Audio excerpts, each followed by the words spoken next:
السلام عليكم وصباح الخير للجميع. حاب أقول لكم قصة صارت معي البارح هنا في فندق الفورمنت في القاهرة.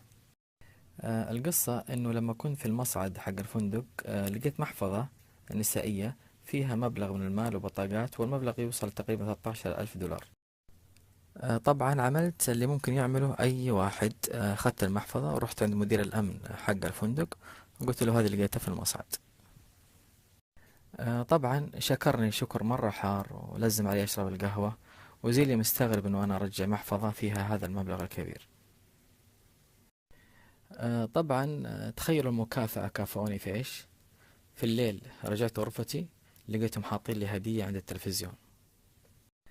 طبعا هديتهم ما أتوقع أنها تخطر في بال أحد. الآن أصورها لكم تشوفوها وتشوفوا الصدمة اللي أنا انصدمتها. شوفوا هديتهم وشوفوا الصدمة.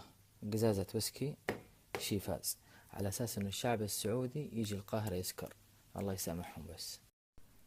طبعا بعد الهدية الصدمة هذه اتصلت أنا بمدير الفندق وشكرته على الهدية، وقلت له ترى أنا ما أشرب ولله الحمد. تخيلوا إيش قال لي؟ قال لي هذه هدية ما ينفع تردها، وإذا ما كنتش عاوزها أعطيها حد صاحبك. إيش رأيكم آخذ ذنب أحد وأعطيه هذه الخمرة؟ وعشان لا أظلمهم حقيقة أعطوني هدية ثانية عبارة عن إقامة لمدة ليلتين مجانية مع الإفطار خلال سنة. لكن المصيبة هذه وين أوديها؟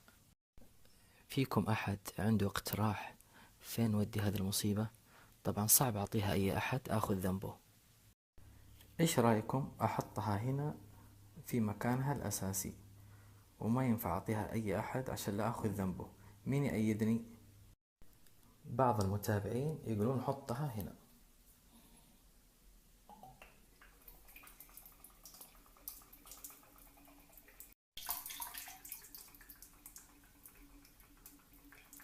هذا مكانها الأساسي.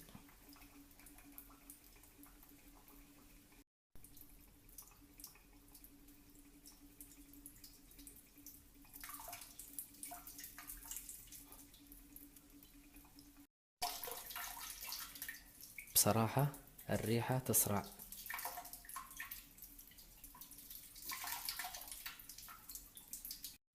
زين انه مدير الفندق اللي اعطاني اياها ما يتابعني في السناب، ولا كان منعني من الهدية الثانية إقامة ليلتين.